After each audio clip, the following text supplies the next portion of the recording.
السلام علیکم و رحمت الله و تعالی و برکاته. محترم مردمی خیرخواه، انا طولی چند وقت می شود که برای خاطری امی سرپناه کردن بابای وفا که مثلا خانه‌شان در گرفتگی بود، یک نوار کرده بودیم، در اون نوار کارت گذاشته بودیم. از بس که امی اپایمون کارت نداشتن، من کارتی خودم رو ماندگی بودم و برای حجت و برهان شدن که مثلا همین پولی که جمع شده است برای همین اویله‌ای که کم بیزارت هستند و همین خیلی شرایطاشون وضعین شده است، این زمان که در بیمارخانه زندگی میکنند خانهشون به تمام سوختگی بود. انده که همون پول جمع کردگی بودن دوستا 4240 سامان جمع کردن. اگرچه کم هم باشد، راستیگه من امیدوار نبودم که خیلی پول جمع میشد. به هر حال الحمدلله که اگرچه کم هم باشد و شخصیتایی که باز میخواهند خیلی دستی کمک دراز کنند. این مادر عزیز که پدر بزرگوارشان هم چشماشون نابینا هست، هم گوشاشون نمیشنود و اینچنین فرزندهای اینولید دارند و خودشان نیز بیماری دارند که واقعا زندگیشون خداوند سخت اینا رو امتحان کرده است و باید اینها رو باید دستگیری کرد. این خیلی در راه اینا رو ماندن در کنه. این زمان زمستان، اگرچه زمستان های ما گرم هم آمده باشد، لیکن به هر حال بود شخص میخواهد که صاحب خانه خودش باشد.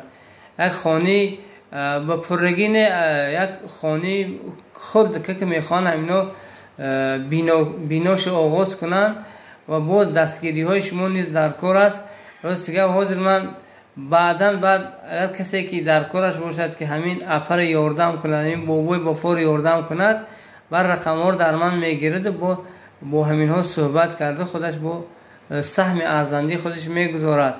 واقعا آن چیزی که شما خیر کرده دوستان او رو کم نشمارید، چون که رسول خدا در حدیث بزرگ شما میگن که اتق الله ولو بشق تمر، یعنی که از خدا بترسید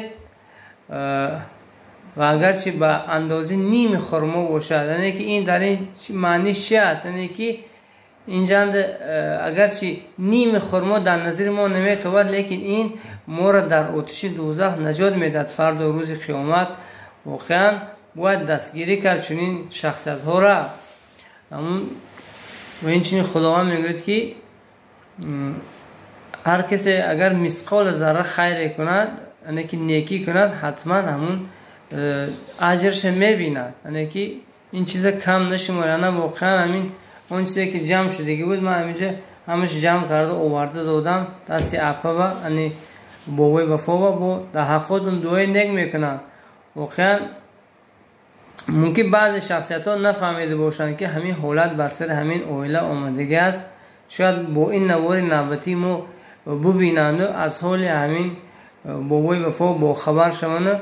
اگر دستی کمک دراز میکردگی باشند، اگر به من مراجعت کنید، من رقم های همین اویله رو برای شما میدم، میتونید با اونها گپ زده این چنین همون کمک خودتون دراز کنید. واقعا زندگیشون وزین است.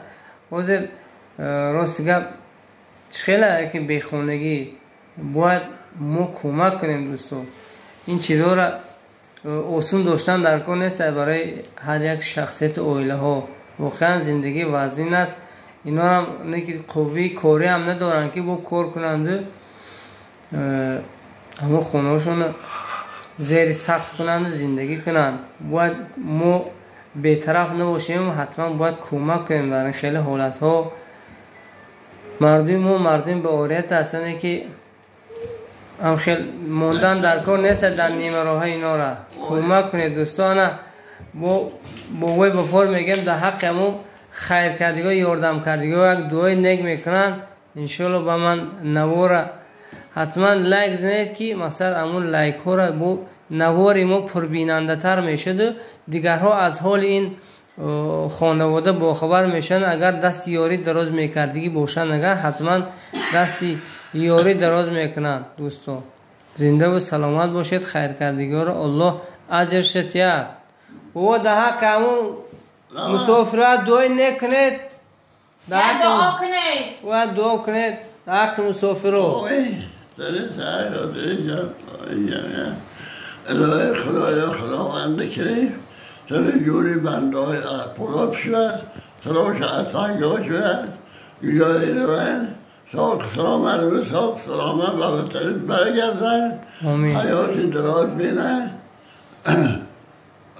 بعد کچاش با کمال رسن بسیار ما رسن حیات دراز بینن کمبودیا رو بینن جوراش سعی سلامت باشه عاقبت بخیر آمین الله اکبر الله اکبر. دیده دوستو رحمت برای همین یاردم هایی که یاردمی خودتون درک نداشته برای همین اویله کمک کردید. باقی سربلند و خانواده باشید. الهی همیشه دسترخوانتون پر فیض پر برکت خانوادگیاتون همشون ساق سلامت نگه دارد. دوستو باقی سربلند و خانواده باشید. پناه به خدا.